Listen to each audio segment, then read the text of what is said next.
You're watching Adorama TV. Hey everybody, welcome to Adorama TV iPad app reviews. Well, this week we're going to look at an application that I absolutely love. It's called Pixlr O Matic.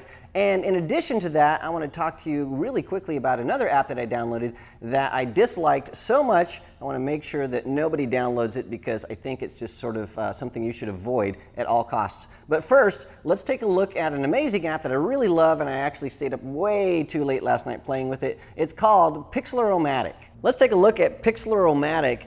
Now, we've seen a lot of applications that allow you to import or take a photo and then apply filters. We've seen millions of them. And so what makes this one different? Well, there's a lot of things that make it different. So we can start here by taking a snapshot, and this brings up a window. There's Stunt Pig, and so we could load him in. Now the lighting is horrible on this, so I don't want to do that. So what I'm going to do instead is go in here. I'm going to grab a photo from my photo album. So I'm going to go in here and just pick one of these. I've got one of Michael here. Michael is our digital media person, and he edits and does all kinds of stuff. So this is a quick snapshot I took of him when he was working in the office. Now down here, to add your effects, you can actually see what they are before you apply them. So I'm going to just zip through here. These are all named after people. And so you've got Ivan, and you've got Amber, and Josh, and Solomon.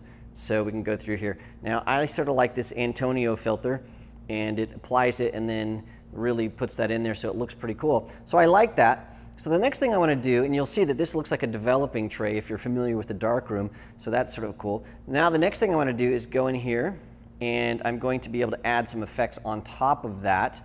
And so there's no effects. I can go in here and put on some bokeh over the top. There's this burn. We've got some subtle, what this is called. So you can go in here, there's a street. That looks sort of cool, I like that. But there's all kinds of different things that you can add on top of your photo. And so maybe I want him to look like he's got some kind of divine aura coming out of his head. You can do all those different things. But let's go back here. I'm going to add on street. So I think that looks pretty neat. So I like that. Now once I have that done, I can always go over here, and now I can add a frame. And so there are all kinds of different frames here I can add. So we'll go here. Here's one called ground. We've got like a scrapbooking kind of frame here. Notice how this just sort of plops something over, and then it really fine-tunes what you're getting. So we can go all the way through here. Here's one that's called old, and that's pretty neat. We've got halftone. You can see that you can just play with this for a long, long time, and it's just really, really simple to do that. So I'm going to go back here, and I think this one I liked best was called ground. So I'll use that one. Now once I've got that done, I can always go back and change things. So if I didn't like the initial processing, I could maybe change this to, let's say this one right here called Greg, and make him a little green. Or I can go here to make him, oh, there you go, make it look sort of like that. So you can sort of play with these and change them up. We'll use Anne right here.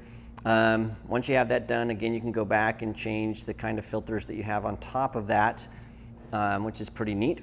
And then once you're finished with all of that, then you just go to the last thing, and you can see here it is hung up on the drawing line, and then you can share that either on your Facebook, on your photo library to Facebook, or the Imeo. So I'm going to go here and save this to my photo library, so then I can email it or do whatever I want with it.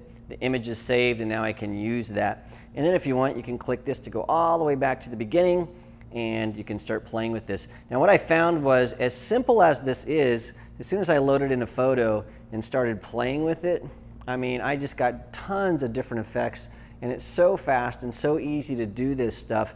You just sort of get addicted to it, and so it's just really, really simple and easy to use. And so this is why I like this guy a little bit better than most photo effects apps, because you can do all kinds of things very, very quickly, and it's just a lot of fun. And so there you have it. Well, as you can see, Pixlr O Matic is an absolute blast, and it's brings some things to the iPad too that we haven't seen in a previous app, and I really love that. Well, let's talk about a different app that's one I think you should avoid, and it's called Camera Pro Plus. And let me quickly show you why I think you should not download this app. So let's really quickly look at Camera Pro Plus, and I'll show you why I think you should avoid this app. So to make a picture, you click on the big lens right here, and up comes the normal camera. Now this is horrible lighting, so instead of taking a picture here, what I'm going to do is I'm going to load a photo. So I'm going to load in Stunt Pig here. This is going to ask me to move and scale, so I'll make Stunt Pig look like that, and I'll say use it. Now here we have our little Stunt Pig. Now I can't make this larger or do anything. It's just this tiny little window here. Now to add an effect to your photo, well, you click one of these tabs and it does something, and you can see that you have no idea what's going on here. And so we're not sure exactly what's happening. You can't undo that. There's just no way to do that. Now, the only way to really see what's happened here is to save the photo. And so now once I've saved it, I can go in to my photo album. So I'll go here to my photos, and I'll go to my camera roll and go all the way down to the very bottom here. And here's the picture that I just made, and it looks pretty bad. So I'll go back here to the app, and so here's Camera Pro Plus. Now, so one of the reasons I don't like this is because you can't tell what you're doing. The other thing is, if you want to, let's say, email this photo, if I click mail, you would expect that it would actually attach the photo, but when you do that, you don't get the photo attached. What you get is an ad to buy this app. And so not only does it not send out your photo, it just spams your friends. So basically you're getting an app that you've paid for that doesn't really do anything, and once you try to share anything, it just sends out an advertisement. So it's something that I think is taking advantage of their participants, and so I would avoid Camera Pro Plus.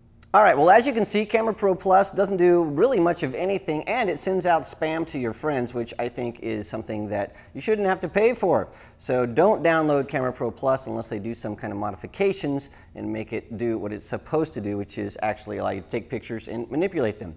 Well, for the other app we talked about, Pixlr O Matic, I think it is the opposite. It is an awesome application that you can use and really create some fun stuff and stick those on your social media sites, and friends and family will really love it. Well, thank you so much for joining me this week. Remember, if you have an iPad app that you'd like me to review, or you have one that you absolutely love and can't live without, please send your suggestions or questions to me at AskMark@Adorama.com. Thanks again, and I'll see you next week. This episode is brought to you by Adorama TV. Visit the Adorama Learning Center, where you'll find photography tips and techniques, links to the gear used in this episode, and related videos. For all the latest photography, video, and computer gear, visit Adorama.com. And the next time you're in New York City, visit our store, located on 18th Street between 5th and 6th Avenue.